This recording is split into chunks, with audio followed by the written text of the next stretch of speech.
सफला एकादशी महारानी की जय जय श्री राधे श्याम निताई गौर हरि बोल।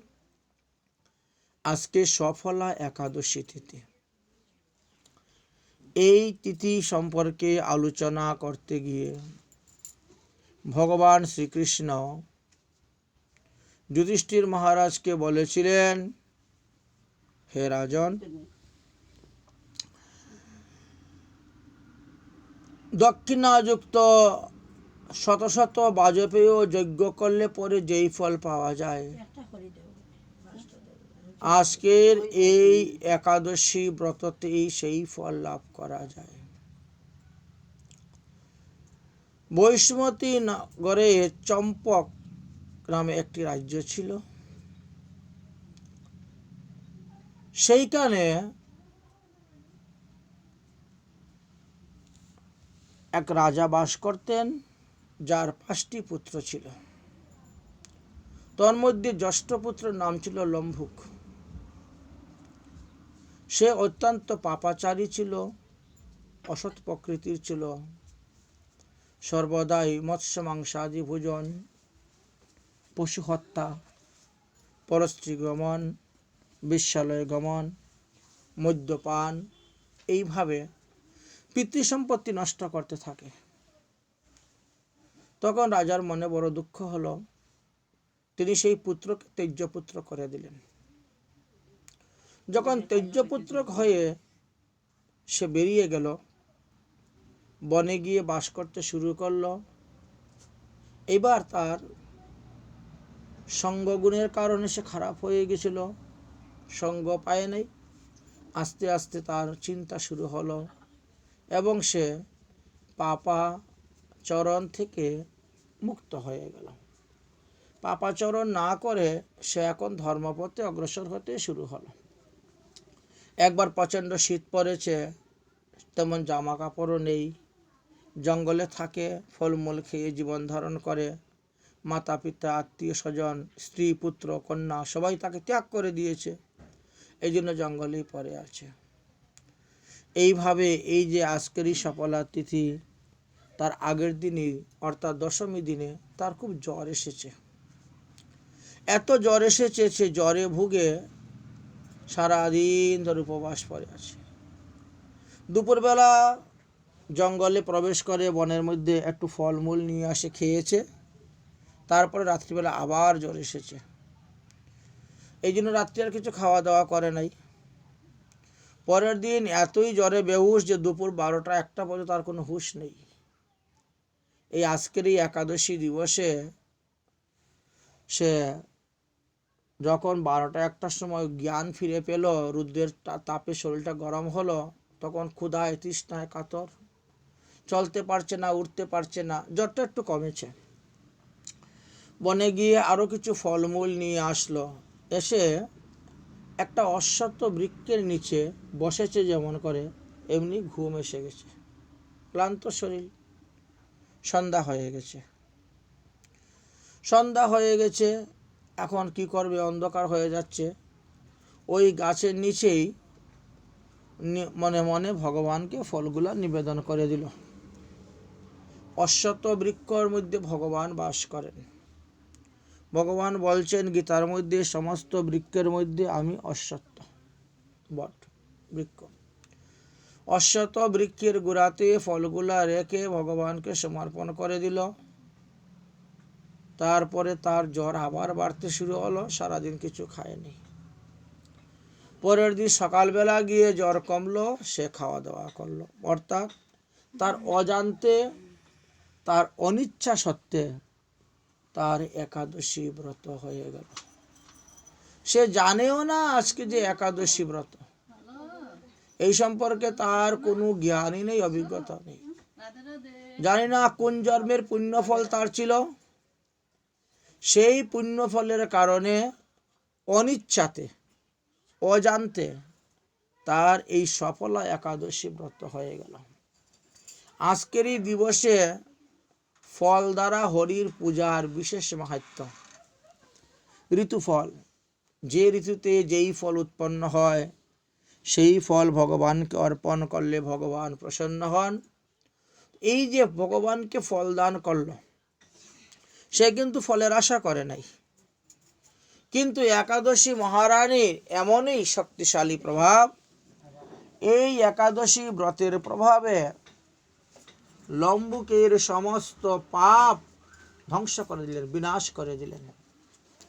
আকাশবাণী হলো, হে লম্বুক, তুমি গৃহে ফিরে যাও, তোমার মাতা পিতা আত্মীয় স্বজন পুনরায় তোমাকে গ্রহণ করবে।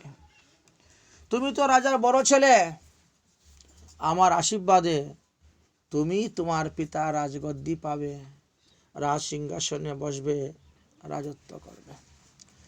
এইভাবে আকাশবাণী হলো। আকাশবাণী শ্রবণ করার পর তিনি বাড়িতে গিয়ে উপস্থিত হলেন। তার স্বভাব চরিত্র সম্পূর্ণ পরিবর্তন হয়ে গেছে। আগের মতন তার আর সেই দুষ্ট প্রকৃতি স্বভাব নেই, যার ফলে সবাই তাকে আদর আপ্যায়ন করে আবার কাছে টেনে নিলেন। মহারাজ পুত্রের সৎ বুদ্ধি দর্শন করে সন্তুষ্ট হয়ে পুত্রের উপর রাজ্যভার অর্পণ করে দিলেন, দিয়ে তিনি বনে চলে গেলেন। এই লম্ভুক 15 বৎসর রাজত্ব করল, রাজ্য ভোগ করল। তারপর তার পুত্রের উপর রাজ্যভার দিয়ে সেও বনে চলে গেল, তপস্যা করল, সিদ্ধি লাভ হলো এবং ভগবত ধামে প্রস্থান করল। এইভাবে একাদশীর মহিমার কথা বর্ণন করে গিয়েছেন এই আজকে সফলা একাদশী ব্রত। একাদশী ব্রতের দিবসে একাদশ ইন্দ্রিয়কে সংযম রেখে ব্রত করতে হয়। আমাদের 5টা জ্ঞান ইন্দ্রিয় আছে, 5টা কর্মেন্দ্রিয় আছে, আর একটা হলো মন। এই 11টা ইন্দ্রিয়কে সংযম রেখে আমাদেরকে একাদশী ব্রত করতে হবে। দশমী দিবসে একবার আহারের কথা বর্ণন করে গেছেন, না পারলে সে 2বার করবে, কিন্তু শাস্ত্রে বলছে দশমী দিনে একবার আহার করবেন। কারণ যদি গুরুপাক দ্রব্য তুমি গ্রহণ করো সেটা পেটের মধ্যে তোমার থেকে যাবে। এমন এমন দ্রব্য ভোজন করতে হবে যা 4-5 ঘন্টার মধ্যেই হজম হয়ে যায়, পেটের মধ্যে যাতে না থাকে। এই জন্য শাস্ত্রে ছানা, চানা, ছুলা, যে ছুলা খাওয়া নিষেধ, ছুলাটা সহজে হজম হয় না। এই রকম গুরুপাক দ্রব্যগুলোকে ভোজন করা নিষেধ দিয়েছে। এবারে বললেন যে দশমী দিবসে আপনি যেভাবে হবিষান্ন গ্রহণ করবেন, প্রসাদ গ্রহণ করবেন, দ্বাদশীতেও সেইভাবেই প্রসাদ গ্রহণ করবেন। একাদশী অনেকে কি করে, যারা মৎস্য মাংস দিয়ে গ্রহণ করে, তারা দশমী দিন ব্রত করবে, হবিষান্ন খাবে। দশমী দিন বাড়িঘর পরিষ্কার করে, চুলা পরিষ্কার করে, নিরামিষ রান্না করে ভগবানকে ভোগ দিয়ে খেলো। একাদশী দিন ব্রত করলো, দ্বাদশী দিন পারণের সময় প্রসাদ খেলো, তারপরে গিয়ে গন্ডগোল করে দেয়, বলে পারণ তো হয়েই গেছে, আর কি, দুপুরে তো প্রসাদ খেলাম, এখন রাত্রে মৎস্য খাবো। এটা উচিত নয়, এতে ব্রতের বিঘ্ন ঘটে। ভগবান বললেন যে ব্রত 3 ধরনের মানুষে করে। এক ধরনের মানুষে ব্রত করে ভগবান প্রসন্নের জন্য। একাদশী ব্রত করলে ভগবান সন্তুষ্ট হন, তাই ভগবানের সন্তুষ্টির জন্য তিনি ব্রত করেন, এটা এক ধরনের মানুষ। আরেক ধরনের মানুষ আছে, ব্রত করলে ধন সম্পত্তি পাওয়া যায়, মনোবাসনা পূর্ণ হয়, এই জন্য আমি ব্রত করব, বিভিন্ন কামনা বাসনা ফুর্তি হয় একাদশী ব্রতের দ্বারা। আরেক ধরনের মানুষ আছে, ব্রত করলে পরে নরকাদি যন্ত্রণা ভোগ করতে হবে না, নরক যন্ত্রণা ভোগ করতে হবে না। কারণ একাদশীতে অন্ন খাইলে যে পাপ হয় সেই পাপ খণ্ডন হয় না তো সহজে। অন্যান্য পাপের প্রায়শ্চিত্তর বিধান দেওয়া আছে, কিন্তু একাদশীতে অন্ন গ্রহণ করলে সেই পাপের প্রায়শ্চিত্তের বিধান নাই। এই জন্য ওরা একাদশী দিনে অন্ন খায় না, পঞ্চরবিশিষ্য গ্রহণ করে না, তারা একাদশী ওই ফলমূল খেয়ে থাকে, যাতে নরকে যেতে হয় না, নরকাদি যন্ত্রণা ভোগ করতে হয় না। হ্যাঁ, যত প্রকার পাপ আছে, গোহত্যা, ব্রহ্মহত্যা, মাতৃহত্যা, সুরাপান, পরস্ত্রী গমন, ব্রাহ্মণের স্বর্ণ দ্রব্যহরণ আদি, মানে পঞ্চপাতকের পাতক। পৃথিবীতে যত প্রকার পাপ আছে সমস্ত প্রকার পাপ অন্নকে আশ্রয় করে থাকে একাদশী দিবসে।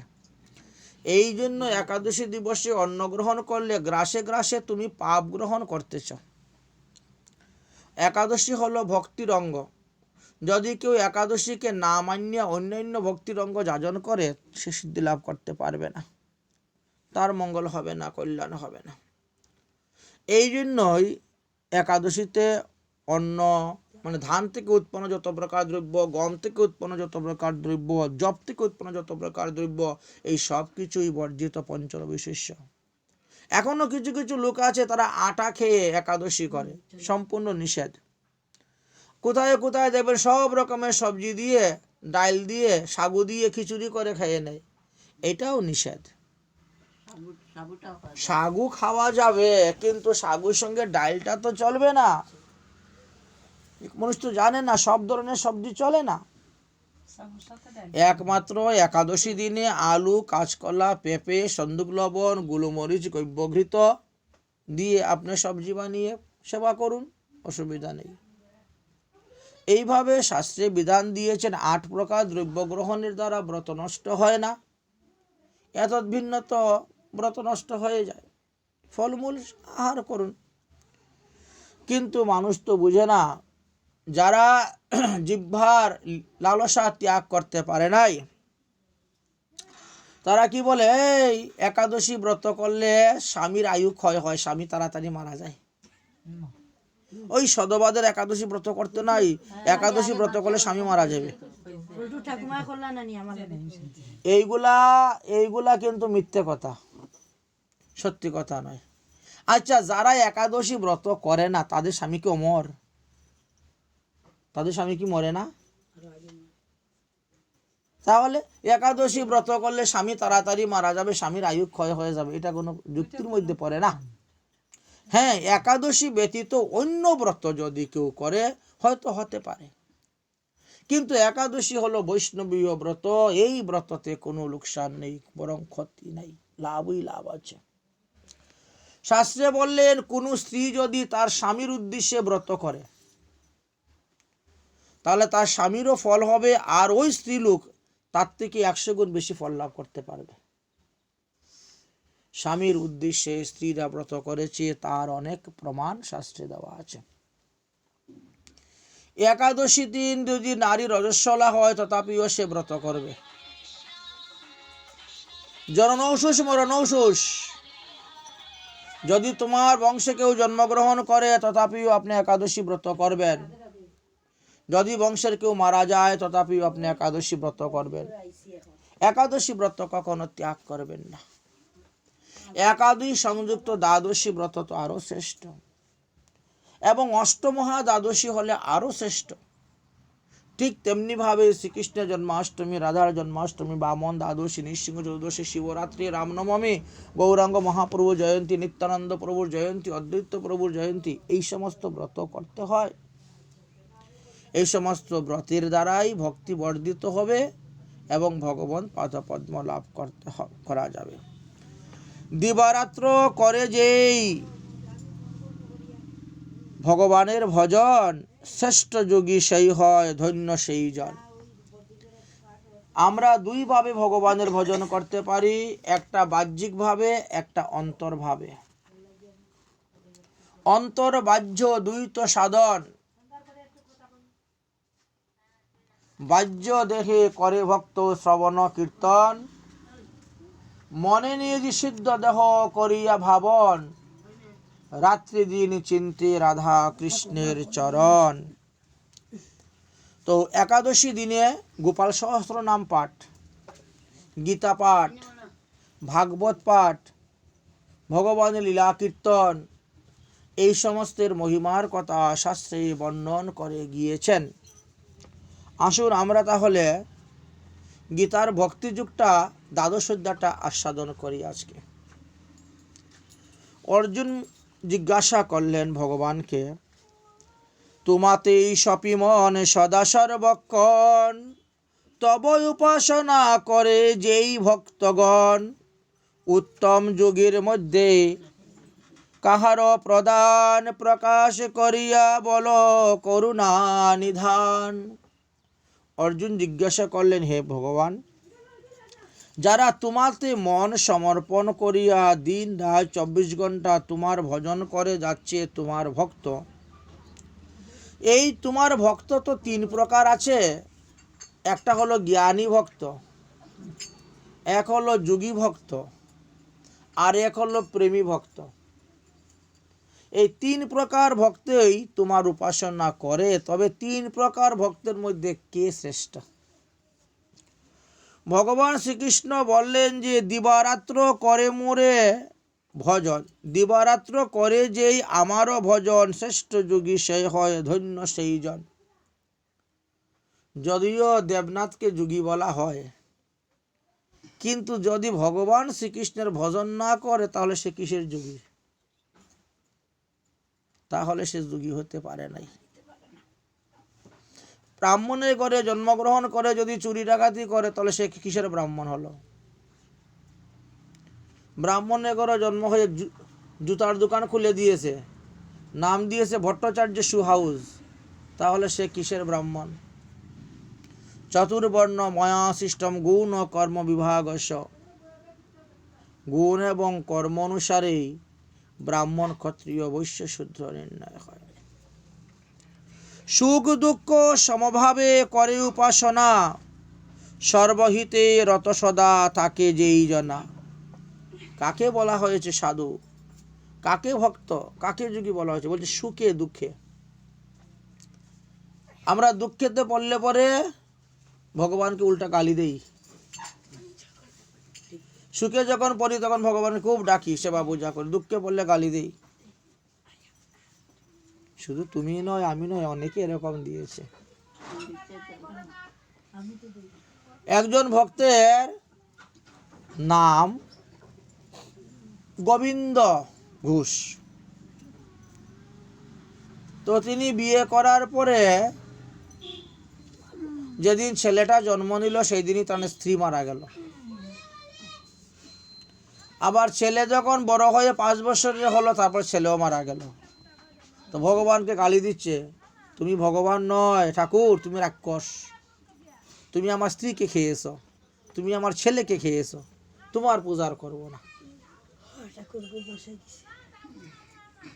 তোমার পূজা করে আমার সব গেল, ত্রিবর্গ সাধনের সংসার ধ্বংস হয়ে গেল, ছেলে গেল, স্ত্রী গেল,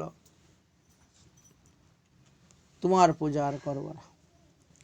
ভগবান বলছে সুখে দুঃখে সমভাবে যে করে উপাসনা, সুখের সময় আমাকে যেভাবে ডাকবে, দুঃখের সময় যদি আমাকে সেইভাবে ডাকে,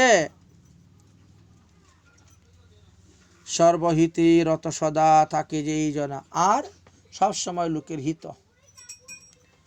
কেউ হয়তো তোমার খারাপ করছে, তুমি তার খারাপ করতে যাবে না, তুমি তার কল্যাণ দেখবে, তুমি তার হিত দেখবে। অনাসে আমাকে লবে সেই জন, ইহাতে সংশয় নাই শুন কদাচন। তারাই আমাকে লাভ করতে পারে, যারা অমানিকে মান দেয়,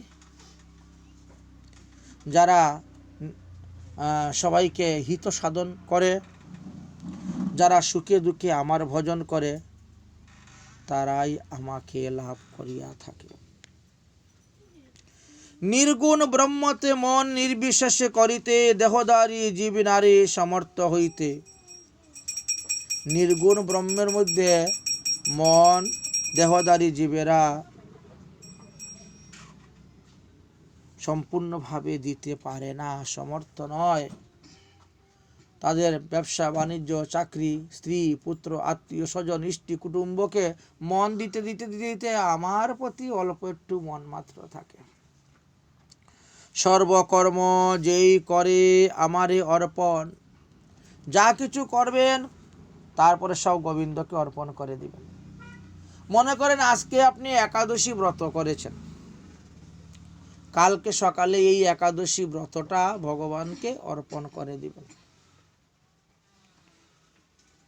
অজ্ঞান তিমিরান্ধস্য ব্রত অনেন কেশব, শ্লোকটা আছে না, মন্ত্রটা দেখিও। কাগজের মধ্যে দেওয়া আছে। এই মন্ত্রের দ্বারা এই একাদশী ব্রতটা ভগবানকে অর্পণ করে দেওয়া হবে, তারপরে পালন করা হবে। তাহলে কি হলো, এই একাদশী ব্রতের ফল আরো বেশি লাভ করতে পারবেন, ভালো হবে। আগামীকালকে একাদশী এই পালনের সময়টা কিন্তু অতি অল্প, 7:24 এর মধ্যে করতে হবে, সূর্যোদয়ের পরে। বৃন্দাবনে তো মাত্র 11 মিনিট সময় পাওয়া গেছে পালনের, 11 মিনিটের মধ্যে পালন করতে হবে, এরকম অবস্থা। হ্যাঁ, বৃন্দাবনে সূর্য উদয় তো 7:13-তে, আর এখানে সূর্যোদয় কত 5টা কত মিনিটে মনে হয়ে যায়, 6টায়, যাই হোক। তাহলে একনিষ্ঠ চিত্তে যেই ধ্যান পরায়ণ নিরত আমার রূপ করে আরাধন, ধ্যানটা একনিষ্ঠ হতে হবে আমাদের। আমরা যখন সকালবেলা সন্ধ্যানি করতে বসি, তখন দেহটা তো এইখানে পড়ে আছে, আর মন বিষয়রূপী কাননের মধ্যে ঘুরে বেড়ায়। তাহলে আমাদের কেমন করে ভগবান পাদপদ্ম লাভ হবে? একনিষ্ঠ চিত্তে যেই ধ্যান পরায়ণ নিয়ত আমার রূপ করে আরাধন, সর্বদাই শ্রীকৃষ্ণের আরাধনা করে মনে মনে। আমি সিদ্ধ করি তার সকল কামনা, তখন ভগবান সকল কামনাকে সিদ্ধ করে দেন, যা কিছু কামনা করে বাসনা। অতএব ধনঞ্জয় চিত্ত স্থির করো, সর্বকর্ম সমর্পণ করা আমার উপর। তুমি যা কিছু করতেছ সব আমাকে অর্পণ করে দাও, তাহলে তুমি পাপে লিপ্ত হবে না, তুমি পাপে লিপ্ত হবে না।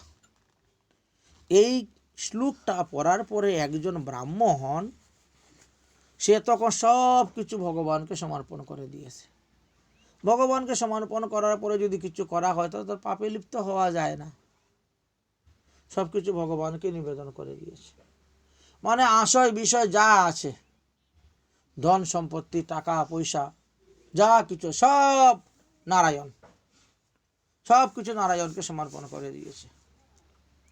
এখন তিনার বাড়িটা একটা মন্দির হয়ে গেল, সব সময় নারায়ণ নারায়ণ করেন, কীর্তন হয়, পাঠ হয়, উৎসব হয়, অনুষ্ঠান হয়, যে যা পারে দেয়। মন্দির তো যে যা পারে সবাই দেয় মঠ মন্দিরে, তো বিরাট বড় একটা মন্দিরই হয়ে গেল বাড়ি। সাধু হয়ে গেলেন, চতুর্দিকে নাম প্রসার হয়ে গেল সাধু। এখন এত এত দ্রব্য আসে যে ভান্ডারার পরেও আরও থেকে যায়। ভান্ডারা দিলেও বৈষ্ণব সেবা দিলেও ক্ষতি হয় না, বরং আরও লাভই হয়। যদি 1000 টাকা খরচ হয় তো দেখা যায় 1500 2000 টাকার উঠে যায়। তো একদিন তিনি ভান্ডার করে ঢুকে দেখেন অনেক অনেক ডাইল টাইল সব নষ্ট হয়ে যাচ্ছে। ওই যে ফুটলা পাটলি যেখানে যেখানে থাকে পরে থাকে, নষ্ট হয়ে যাচ্ছে। তো উঠানের মধ্যে সবগুলাকে রুদ্রে দিয়েছেন। একটা গরুর বাছুর এসে ওটা বারে বারে মুখ দিচ্ছে, খাচ্ছে, সরিয়ে দিচ্ছেন, আবার এসে বসে যায় খেতে, ডাইলগুলা খাওয়ায়। ওনার একটু রাগ হয়ে গেল, নারায়ণের জিনিসগুলা দেখো গরু খেয়ে নিচ্ছে। একটা লাঠি দিয়ে দিয়েছে বাড়ি, পরে গেছে নাকের ডাকার মধ্যে বাড়ি, মুখে নাকে। বাছুরটা চাটাচাটি করতে করতে মারা গেল। ও নারায়ণ নারায়ণ নারায়ণ নারায়ণ নারায়ণ নারায়ণ করতে শুরু করেছে, নারায়ণের, বুঝেছেন। এখন পাড়া প্রতিবেশীরা দেখে বলছে, কি হলো কি হলো? আরে ব্রাহ্মণ, তুমি গোহত্যা পাপ লেগেছে, তুমি গরু মেরে দিয়েছো। বলছে না না আমি নাই, নারায়ণ, সব কিছু নারায়ণ। বেটা আমার আবার কি এর পাপ রে, আমার আবার কি এর পাশ্চিত্র, যা কিছু সব তো নারায়ণ, আমি তো সব কিছু নারায়ণকে অর্পণ করে দিয়েছি, আমার আবার অসুস কি আর পাশ্চিত্র কি আর পাপই বা কি, আমি তো সব কিছু নারায়ণকে দিয়ে দিয়েছি। যা করবে নারায়ণ করবে, যা বুঝবে নারায়ণ বুঝবে, আমার কিছু নাই। এখন নারায়ণ তো বিপদে পড়ে গেছেন। নারায়ণ কি করলেন, ওই গরু মারলে পরে গরুর রশি গলার মধ্যে রাখতে হয়, গরুর মতো হাম্বা হাম্বা করে ডাকতে হয়, গরুর মতন মুখ দিয়ে খেতে হয়, হাত দিয়ে খেতে পারবেন না। এইভাবে 21 দিন থেকে তারপরে মস্তক মুন্ডন করে তারপরে চান্দ্রায়ণ প্রায়শ্চিত্ত করবেন, তবে গিয়ে শুদ্ধ হবে। এখন তো সে তো নারায়ণকে দিয়ে দিয়েছে, পাপটাও নারায়ণকে দিয়ে দিয়েছে। যদিও শাস্ত্রে বলছে উত্তম দ্রব্য ভগবানকে দিবে, খারাপটা ভগবানকে দিবে না, তো খারাপটাও ভগবানকে দিয়ে দিয়েছে। এখন দেবর্ষি নারদ এর মধ্যে ঘুরতে ঘুরতে গিয়ে উপস্থিত হয়েছেন। প্রভু দণ্ডবত প্রণাম।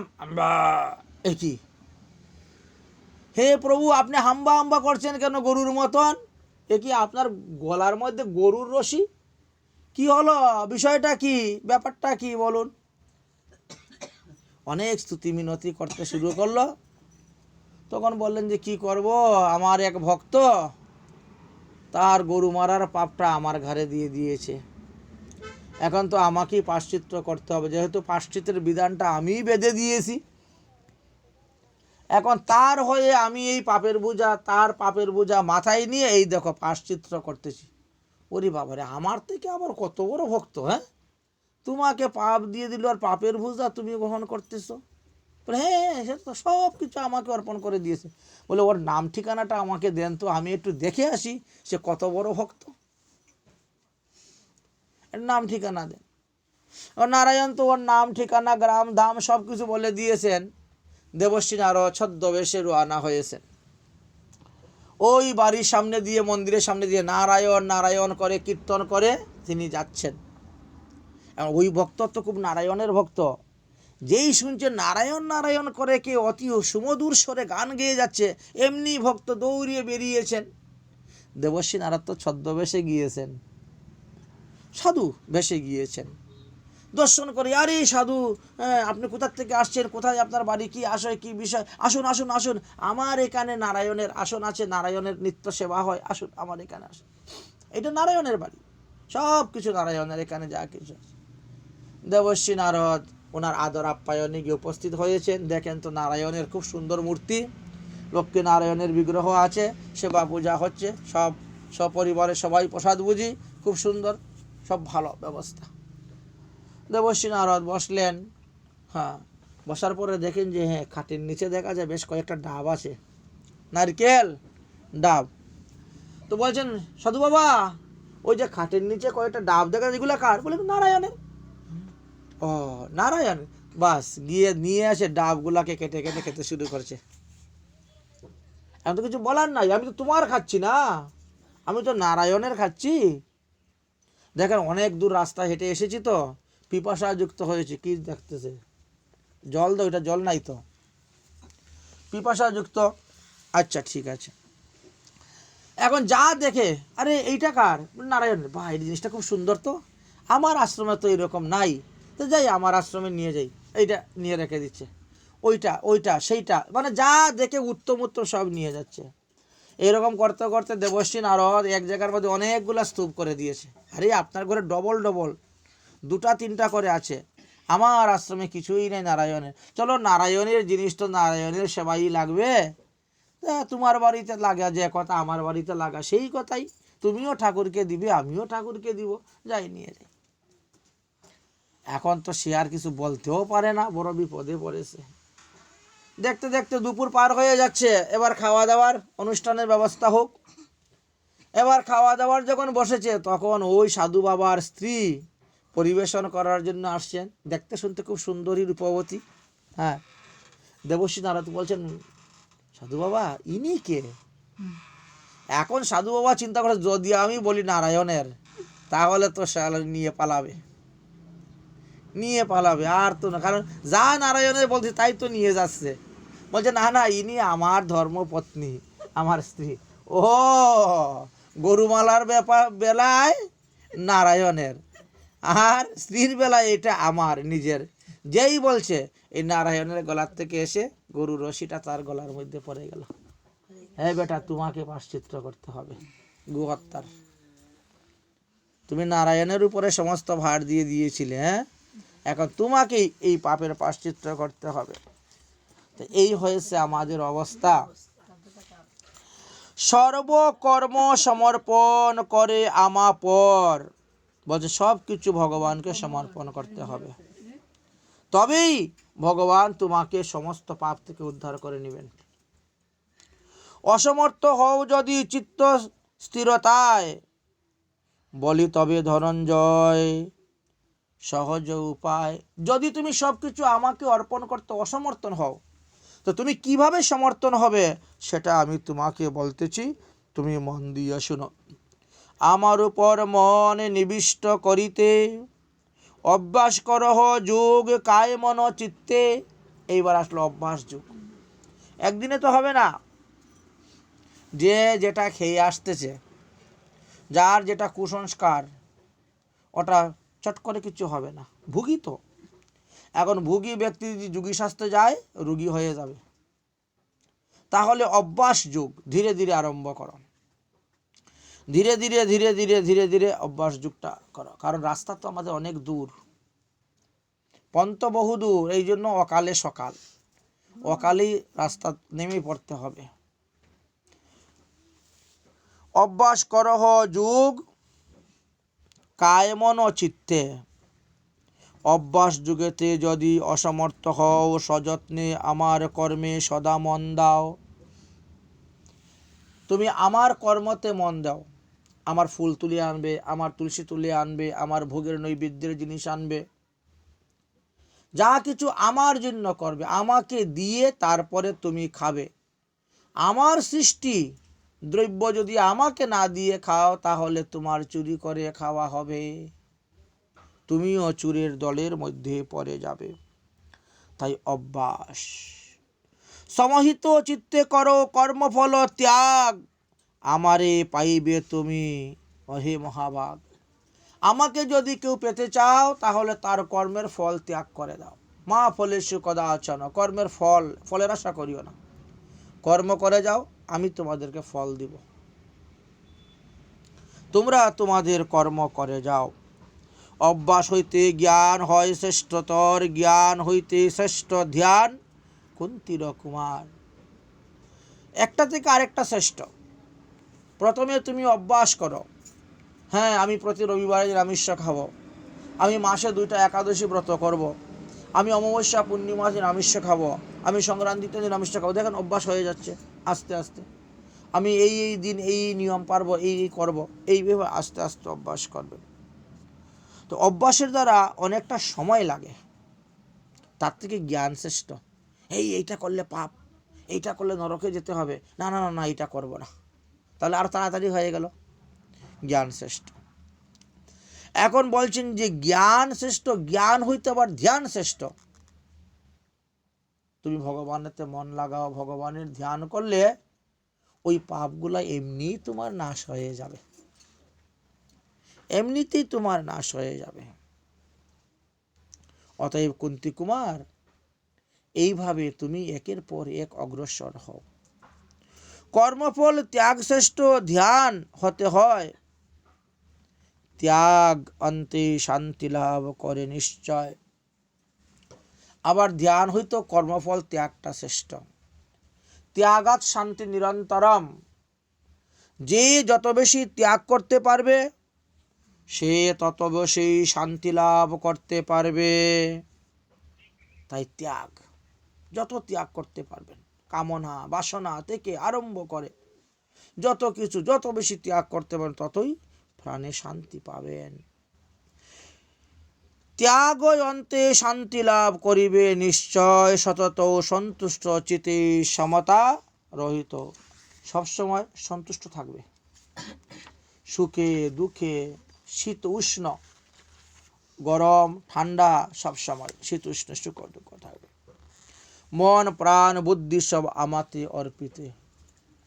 তাহলে মন প্রাণ বুদ্ধি সব কিছু তুমি আমাকে অর্পণ করে দাও, তবেই তুমি আমার প্রিয় ভক্ত হতে পারবে। মম প্রিয় ভক্ত সেই কুন্তীর নন্দন, অতি প্রিয় হন মম নিশ্চয় সেই জন, যেই জন তার মন প্রাণ সব কিছু আমাকে অর্পণ করতে পেরেছে। যে ভগবানকে সম্পূর্ণভাবে মন প্রাণ অর্পণ করতে পারবে, সেই তো ভগবানের দাস হয়ে গেল।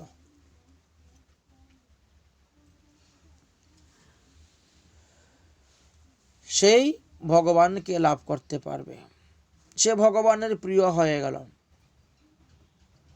মন প্রাণ যে অর্পণ করতে পারলো সেই অচ্যুত গোত্র হয়ে গেল, ভগবানের গোত্র হয়ে গেল। তাই বলছেন হর্ষ, ক্রোধ, ঈর্ষা, ভয়, উদ্বেগবিহীন মুক্ত সেই প্রিয় মম পাণ্ডব নন্দন। যার ভিতরে হিংসা নেই, নিন্দা নেই, ঘৃণা নেই, ক্রোধ নেই, ভয় নেই, উদ্বেগ নেই, সর্বদা আনন্দেতে থাকে, সেই মুক্ত, সে আমাকে অতি তাড়াতাড়ি লাভ করতে পারে। সকল সংকল্প ত্যাগ যে করে হে মনে, প্রিয় ভক্ত সেই মম সেই এই ধরা দামে। সর্বসংকল্প, এই জন্য শাস্ত্রতে লেখা আছে বৈষ্ণবদের সংকল্প করতে লাগে না, বিনা সংকল্পতেই তারা কর্ম করে যাবে, কর্মের ফল পাবে। কিন্তু কর্মকাণ্ড করতে গেলে সংকল্প করতে হবে। সংকল্প না করে যদি কর্মকাণ্ড করেন তাহলে তার সম্পূর্ণ ফল পাবেন না, অর্ধেক ফল পাওয়া যায় না, সংকল্প করতে হয়। তাই বলছেন বৈষ্ণবের কুশ ধারণ করতে হয় না, কুশ ধারণ করতে লাগে না, সংকল্প করতে লাগে না, তথাপিও বৈদিক কর্মতে করে থাকেন। ভগবান বললেন যে ওই ধরনের সংকল্প করবেন না, মানে কামনা বাসনা রূপী সংকল্প না করার, ভক্তির জন্য করো, ভক্তি লাভের জন্য। কেউ যদি ভগবানকে প্রণাম করে ভগবানের কাছে ভক্তি চায়, এতে দোষ নেই। যদি বিষয় চায় তবেই দোষ, বিষয় চাইলে দোষ। হিষ্টলাভ হর্ষ নাহি, কবুজার মনে দুশ্চিন্তা করে হে ত্যাগ সাধন ভজনে। ভজনকালে যারা কোনো দুশ্চিন্তা করে না, ভজন করতেছে আবার দুশ্চিন্তাও করে, তাহলে হবে না। যারা দুশ্চিন্তা করে না তারা আমার প্রিয়। শুভ শুভ কর্ম ত্যাগী মত পরায়ণ, অতীব পরম ভক্ত আমার সেই জন। যারা শুভ অশুভ যা কিছু ওই দিকে তারা লক্ষ্য নেই, যে ভগবত ইচ্ছায় যা হবার হয়ে গেছে। শীত উষ্ণ সুখ দুঃখ মান অপমান, শত্রু মিত্রে তুল্য ভাব নাহি ভেদ জ্ঞান। স্তুতি নিন্দা সম জ্ঞানী, আসক্তিহীন আনন্দতে প্রাণ যার থাকে সমাসীন। কতগুলা লক্ষণের কথা বললেন উত্তম ভক্তের। সে স্তুতি করলেও আনন্দ পায় না, নিন্দা করলেও দুঃখ হয় না, সমজ্ঞান, কোনো কিছুর প্রতি তার আসক্তি নেই, পেলাম খেলাম, পেলাম না খেলাম না। শত্রু যদি ঘরে আসে তাকে মিত্রতুল্য ব্যবহার করে, কোনো ভেদাভেদ জ্ঞান নেই। ও আমাকে সেদিন এই কথা বলেছে, আমিও তাকে ওই কথা বল না। এইভাবে যিনি নিরভিমান হইয়া অন্যকে সম্মান দিয়া আমার নাম সংকীর্তন করে, আমার ভজন করে, আমার ধ্যান করে, সে আমার প্রিয় ভক্ত। আনন্দতে প্রাণ যার থাকে সমাসীন, সবসময় আনন্দ। আমাকে পরমাগতি যেই জন ভাবিবে, সাধন আমারই করে শরণ লহিবে, অতীবর প্রিয়মম হয় সেই জন, ভক্তিতে তাহার কাছে বাধায় অনুক্ষণ। কে আমাকে বাঁধতে পারবে? বললেন যে এই লক্ষণ কয়টা যার মধ্যে আছে সেই আমাকে বাঁধতে পারবে, আমি তার কাছে বাধা। শুধু খালি মা যশোদা যে গোপালকে বেঁধেছেন তা নয়, রাধারানীও গোপাল কৃষ্ণকে বেঁধেছিলেন। সত্যভামাও তো কৃষ্ণকে বেঁধেছিলেন, গাছের সঙ্গে বেঁধে রেখে দিয়েছে, নারদ মুনিকে দান করেছিলেন। কিসের দ্বারা বেঁধেছেন? প্রেমের দ্বারা। তাহলে দেখা গেল, হ্যাঁ, সাধনা আমারই করে শরণ লইয়া, একমাত্র শ্রীকৃষ্ণের শরণ লইয়া শ্রীকৃষ্ণের সাধনা করব। আমরা একটু ভুল করে নিই।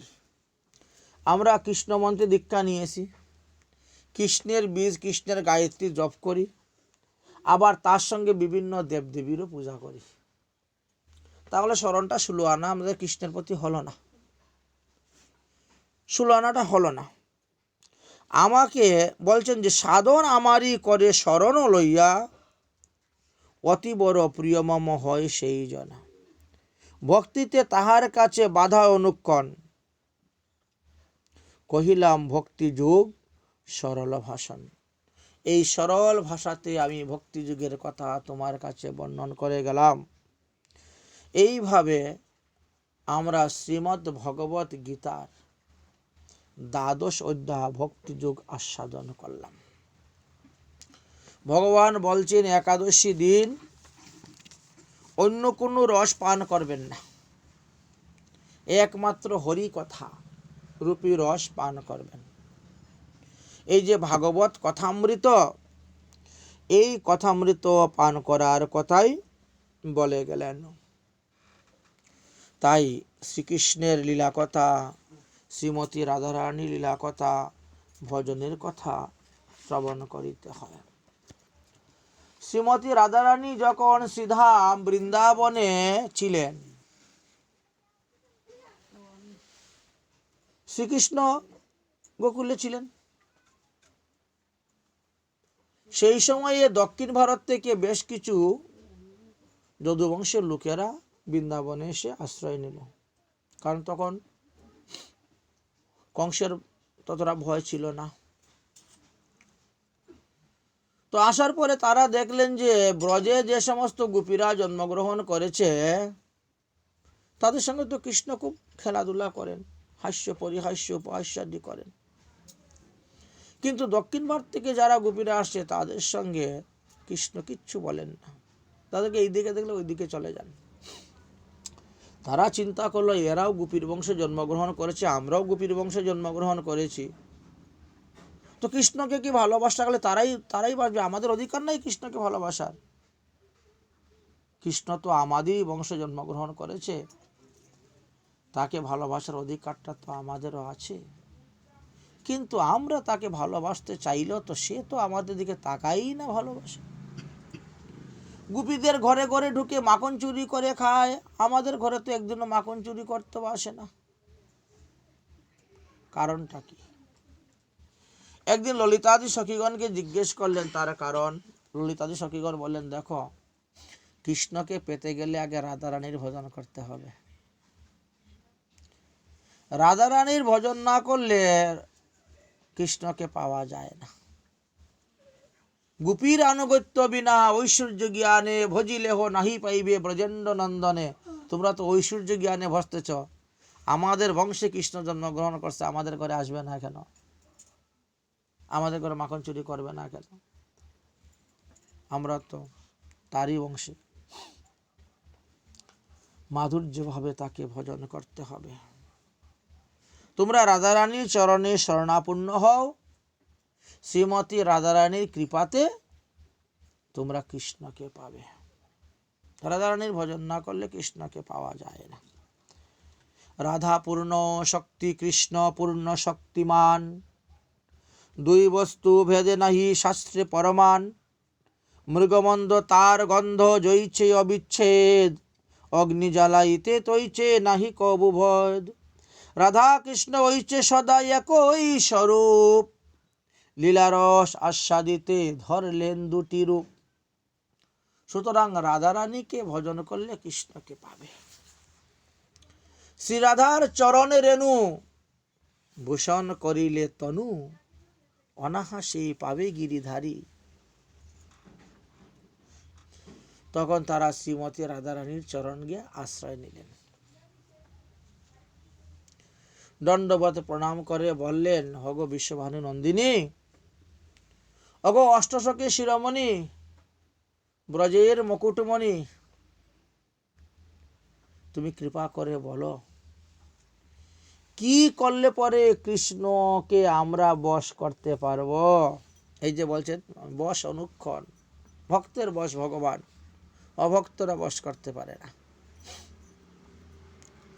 তখন রাধারানী বললেন শ্রীকৃষ্ণস্য প্রসাদার্তাম কুরুতে একাদশী ব্রতম তেন অবশ্য হরি সাক্ষাৎ ভবিষ্যতি না সংশয়। যদি কৃষ্ণকে পেতে চাও, যদি আমাদের মতন কৃষ্ণের সঙ্গে তোমরাও রাসলীলা করতে চাও, তাহলে একাদশী ব্রত আরম্ভ করে দাও। একমাত্র একাদশী ব্রতের প্রভাবেই তোমরা কৃষ্ণকে বাঁধতে পারবে, লাভ করতে পারবে। যারা একাদশী ব্রত করে না তারা কৃষ্ণকে পাওয়া বড়ই মুশকিল। অতএব তোমরা একাদশী ব্রত আরম্ভ করো। শ্রীমতী রাধারানী তাদেরকে সমস্ত একাদশী ব্রতের বিধানের কথা বলে দিলেন। তারা সেইভাবে ব্রত করতে শুরু করলেন। তাদের ব্রততে সন্তুষ্ট হয়ে গোবিন্দ আসে তাদেরকে বর দিলেন যে যাও, ঠিক আছে, তাহলে আগামী হেমন্তকালে গিয়ে আমি তোমাদের সঙ্গে রাসলীলা করব। একটা শারদীয় রাস আর একটা হেমন্তকালের রাস। এই দেখেছেন একাদশী ব্রতের প্রভাবে। তাই আমরা যারা একাদশী ব্রত করতেছি আমরাও সেই নিত্য ধামে নিত্য লীলায় গিয়ে গোবিন্দের সঙ্গে রাসে অংশগ্রহণ করতে পারব। একাদশীর এমনই মহিমা। কেউ কেউ বলে যে হে জগন্নাথ পুরীতে একাদশী নাই, জগন্নাথ দেব একাদশীকে বেঁধে রেখে দিয়েছেন, ওখানে একাদশী করতে হয় না। শাস্ত্রে বললেন যে দেখো একাদশীটা তো ভগবানের জন্য নয়, একাদশী তো জীবের জন্য, মনুষ্যের জন্য, মানুষের জন্য। জগন্নাথ হলেন দারুব্রহ্ম ভগবান, পূর্ণ ব্রহ্ম, তিনি একাদশীকে বেঁধে রেখে দিয়েছেন। তুমি তো একাদশীকে বাঁধো নাই, বাঁধতে পারো নাই, আর তোমাকে একাদশী ব্রত করতে হবে। যারা প্রতিদিন নিত্য ভগবানের অন্নভোগ দেন তারা একাদশী দিবসে অন্নভোগ দিতে পারবে, কোনো নিষেধ নাই। আজকের দিবসে আপনি পুষ্পান্ন রান্না করে দেন না ভগবানকে, কোনো নিষেধ নাই, দিতে পারবেন। কিন্তু সেই ভোগটা গদাধর শিবাসকে নিবেদন করা যাবে না, সরগোস্বামীকে নিবেদন করা যাবে না, গুরুবর্গকে নিবেদন করা যাবে না। যদি কেউ করে তাহলে মহা অপরাধ হবে। এই জন্য মানুষে জানে না, বলে বাবা দরকার নেই অন্নভোগ দেওয়ার, তুই যখন ফল খাবি তুই ফল ভোগই দে, ফল ভোগ দাও। এই জন্য, কারণ সরগোস্বামীরা এরা নিরম্ব থাকেন। আজকের এই ব্রতের দিবসে এরা প্রত্যেকটি ব্রত নির্জলা করেন, তো এই জন্য। তো যাই হোক, আবার সিদ্ধ দেখে কিন্তু একাদশী ব্রত নাই। এই জন্য শ্রীকৃষ্ণের ভোগ দিয়ে সেটা রাধারানীকে দিতে পারবেন, ললিতাদি সখীগণকে দিতে পারবেন, রূপাদি মঞ্জুরিগণকে দিতে পারবেন, এমনকি গুরু মঞ্জুরিবর্গকে দিতে পারবেন। হ্যাঁ, কারণ সিদ্ধ দেখে একাদশী ব্রত নাই না, সাধক দেখেতে ব্রত আছে। এই জন্য একাদশী দিনে একটা বিশেষ বিধান, বিশেষ নিয়ম। কলিযুগ পাবন অবতার শ্রী শ্রী গৌরাঙ্গ মহাপ্রভু 18 বৎসর তো জগন্নাথ পুরীতে ছিলেন, একটা একাদশী তো বাদ দেন নাই। সব কটা একাদশী তিনি করে গেছেন। তিনার সঙ্গে যত তিনার পার্শ্বদগণ ছিল, ভক্ত ছিল, সবাই একাদশী ব্রত করেছে। পান্ডারা বড় চালাক। একাদশী দিন জগন্নাথ দর্শন করতে গিয়েছে, পান্ডা কি করেছে, মহাপ্রভুর পার্শ্বদ সবার হাতের মধ্যে প্রসাদ দিয়ে দিয়েছে, জগন্নাথের মহাপ্রসাদ দিয়ে দিয়েছে। এখন তারা সবাই প্রসাদ নিয়ে এসে মহাপ্রভুর কাছে উপস্থিত, প্রভু কি করব? জগন্নাথের প্রসাদ অন্য ক্ষেত্রে সকলের মান্য, পাইলেই করিবে ভক্ষণ, প্রাপ্তিমাত্র ভক্ষণ, কোনো বিচার নাই, একটা বিধান। আবার দ্বিতীয় বিধান হলো একাদশী দিনে অন্ন গ্রহণ করবে না। একাদশী দিনে অন্ন গ্রহণ করলে ভক্তির হানি হয়ে যাবে। এখন বলেন তো কোনটা করব? যদি খাই জগন্নাথের প্রসাদ, যদি খাই অন্ন, তাহলে ভক্তির হানি হয়ে গেল। যদি না খাই ফেলে দেই, মহা অপরাধ, পাপ। আর এই জগন্নাথের প্রসাদ ফেলে দিয়েছে, খায় নাই। এবার তো আমরা একটা উভয় সংকটের মধ্যে পড়ে গেলাম, খেলেও পাপ, না খেলেও পাপ। এইবার আপনি বিধান দিন, শাস্ত্রে তো বিধান খুঁজে পাওয়া যাচ্ছে না। এই অবস্থায় কি করি? সাক্ষাৎ যিনি শাস্ত্রজ্ঞ বসে আছেন, সমস্ত বেদ বেদান্ত যার থেকে বেরিয়ে এসেছে, তখন মহাপ্রভু বললেন, প্রসাদ পূজন করি, পরদিন পাইবে তরি, তিথি পরদিন নাহি রয়। আরে বাবা, আজকে একাদশী ব্রত, আজকে তো কোনো অবস্থাতেই সেবন করতে নেই অন্ন প্রসাদ। সে ভগবানের প্রসাদ হলেও খেতে নাই। যারা অবৈষ্ণব, অবৈষ্ণব জন যারা প্রসাদ চলেতে, তারা ভুগে হয় দিবানিশি মত্ত। বলে ঠাকুরের প্রসাদ খাচ্ছি তো কিসের দোষ রে? ঠাকুরের প্রসাদ খাইলে তো সব পাপ এমনিও নাশ হয়ে যায়। বলে একাদশী দিন ঠাকুরের অন্ন প্রসাদ হইলেও সেটা খেতে নাই। ওটা তো জানে না, তো অবৈষ্ণব। অবৈষ্ণব জন যারা প্রসাদের চলে, তারা ভুগে হয় দিবানিশি মত্তা। সারাদিন সারা রাত পাপ কর্ম করবে, পাপ পুরুষের সঙ্গ করবে, একাদশীতে রাত্রি জাগরণ করবে না, অত ছেলে মেয়ের বিয়েতে সারা রাত গান গাইয়া রাত্রি পাই দিবে। দেখেছো নি? দেখেছো কোথায়? এগুলো আমাদের দিকে খুব হয়, আসাম, ত্রিপুরায়, বাংলাদেশে, বিভিন্ন জায়গায় সারা রাত অধিবাসের গীত গাইয়া গাইয়া মহিলারা রাত্রি প্রবাদ করে দেয়, শেষ করে দেয়, বুঝেছেন? অথচ একাদশী ব্রতের দিন রাত্রি জাগরণ করবে না। যুগীপাল, ভুগীপাল, মহিপালের গীত গাইয়া রাত্রি ফুয়াই দিবে। পাওয়া যাবে, সেই সেই জায়গাতে যাও, তাহলে দেখবে। সেই সেই জায়গাতে যাও। তোমরা রুইংয়ে পড়ে আছো, তো জানবে কোথার থেকে। তো এইভাবে শাস্ত্রে বর্ণন করে গিয়েছেন, দেখিয়ে গেলেন যে এই যে আমরা কত মানে অপরাধ করে যাচ্ছি মানুষের কথা শুনে। কারণ মানুষ, কেউ কেউ তো শাস্ত্রের সিদ্ধান্ত বলে, আর কেউ কেউ অনুমান করে বলে, কেউ বা মন গড়া কথা বলে, কেউ বা পূর্বপুরুষের গুলা দেখে দেখে বলে। এখন পূর্বপুরুষরা যে কতটা ঠিকভাবে চলেছেন সেটা তো আর জানা যায় না। যদিও শ্রীমদ্ ভগবত গীতাতে বলেছেন, শ্রেষ্ঠ ব্যক্তিরা যাহা আচরণ করেছেন তুমিও তাহা আচরণ করবে। আরে ওই শ্রেষ্ঠ ব্যক্তিটা সাধু ছিল কিনা সেটা তো আগে দেখো। লোকটা শ্রেষ্ঠ, কিন্তু সে কি বৈষ্ণব ছিল? সে কি সাধু ছিল? সে কি প্রসাদভোজী সদাচারী ছিল? সেটা আগে দেখতে হবে, তবে না তার আচরণটা তুমি করবে। আর না হলে তো তুমি বিপদে পড়ে যাবে। সে যদি ভুল আচরণ করে দিয়ে থাকে, তুমি তার দেখা দেখি তুমিও ভুল আচরণ করবে। বুঝেছেন? একজন লোকে গল্প দিয়েছে, মিলিটারি চাকরিতে গিয়েছে প্রথম ট্রেনিংয়ে, বুঝেছেন? অন ট্রেনিংয়ে তো একজনের পিছনে একজনের পিছনে একজন, মোটামুটি 15-20 জনের লম্বা লাইন।